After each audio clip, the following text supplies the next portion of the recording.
हिमाचल प्रदेश की सुक्खू सरकार को भाजपा ने आड़े हाथों लिया और आपदा में गंभीरता से न निपटने के आरोप लगाए। भाजपा मुख्य प्रवक्ता व विधायक रणधीर शर्मा ने शिमला में कहा कि आपदा की घड़ी में मुख्यमंत्री को गंभीरता दिखानी चाहिए थी और सर्वदलीय बैठक बुलाकर सुझाव लेने चाहिए थे, लेकिन सरकार ने ऐसा कोई प्रयास नहीं किया। आपदा की इस घड़ी में भी सरकार में एकजुटता की कमी दिखी। रणधीर शर्मा ने कहा कि सीएम, डिप्टी सीएम, मंत्री और पार्टी अध्यक्ष आपदा प्रभावित क्षेत्रों में अलग अलग दौरे कर रहे हैं।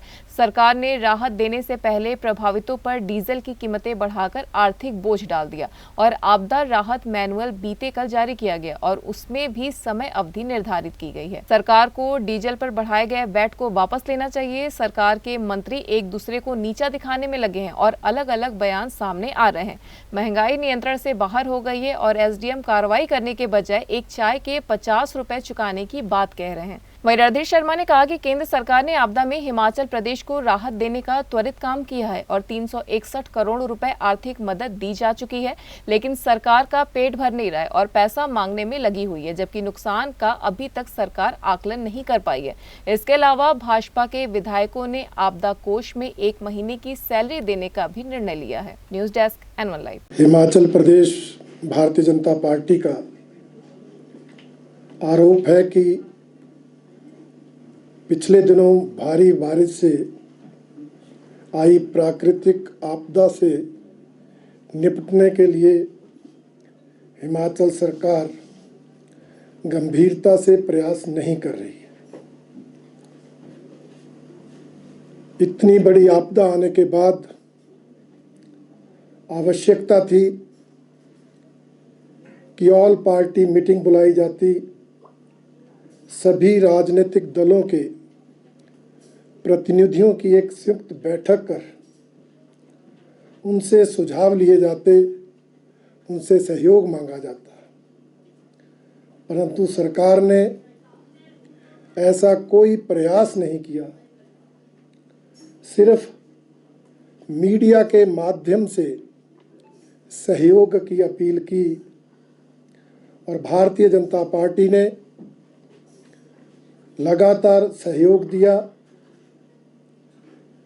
अभी पिछले कल तो हमारे एक विधायक दल ने वीडियो कॉन्फ्रेंस मीटिंग कर ये भी निर्णय लिया कि हम 1 महीने की सैलरी जो है इस आपदा से निपटने के लिए सरकार को देंगे। परंतु सरकार को जिस गंभीरता के साथ सभी राजनीतिक दलों के सुझाव लेकर काम करना चाहिए था, उसमें ये सरकार नाकाम रही। यही नहीं, भारतीय जनता पार्टी का आरोप है कि ऐसी त्रासदी के समय भी सरकार एकजुट होकर काम नहीं कर रही।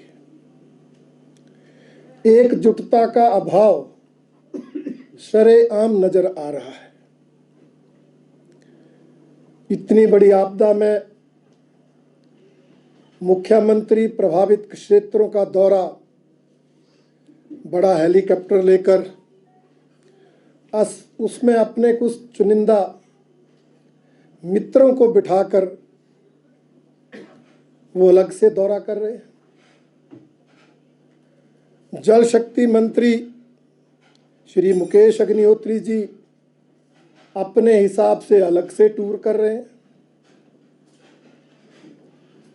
कांग्रेस पार्टी की प्रदेश अध्यक्षा सांसद अपने बेटे लोक निर्माण मंत्री विक्रमादित्य सिंह के साथ अलग से प्रभावित क्षेत्रों का प्रवास कर रही है।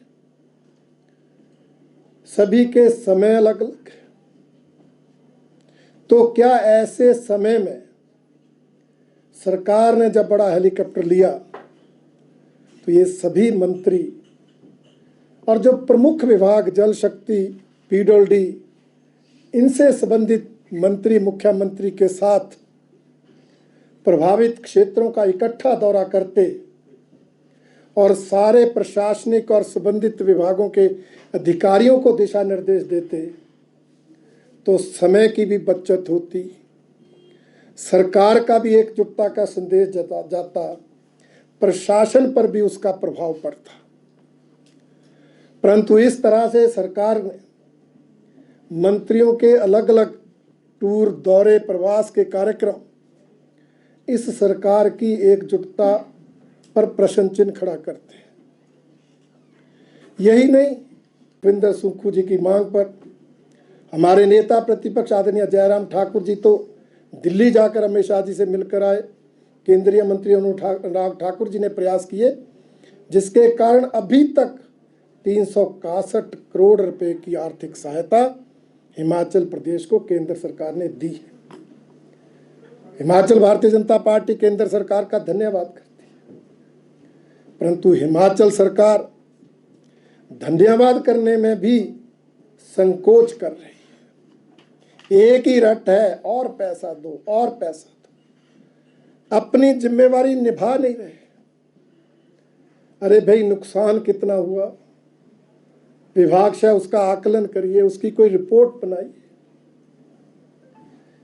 ऐसे आंकड़े दिए जा रहे हैं जैसे पता नहीं किस, कोई एक मंत्री आता है तो वो कहता 4,000 करोड़, दूसरा कहता 4,500 करोड़, एक ने हमारे बिलासपुर में प्रेस कॉन्फ्रेंस की 5,000 करोड़, पिछले कल मैं सीएम साहब के प्रेस नोट देख रहा था 8,000 करोड़। सरकार इस मुद्दे पर कितनी गैर जिम्मेदाराना है, वो उनके इस रवैये से स्पष्ट होता है। केंद्र सरकार की जो जिम्मेवारी है उसका निर्वहन हो रहा है। हमारे नेशनल हाईवेज को खोलने पर केंद्र सरकार काम कर रही है, 4 लेन को खोलने पर सरकार काम कर रही है। हमारी जो बॉर्डर की जो रोड्स हैं, जो बॉर्डर ऑर्गेनाइजेशन है रोड्स की, वो कंपनियां उन रोड सड़कों को ठीक करने में लगी है। परंतु प्रदेश सरकार, उसके विभाग अपनी जिम्मेवारी का निर्वहन करें और सही रिपोर्ट का आकलन करें।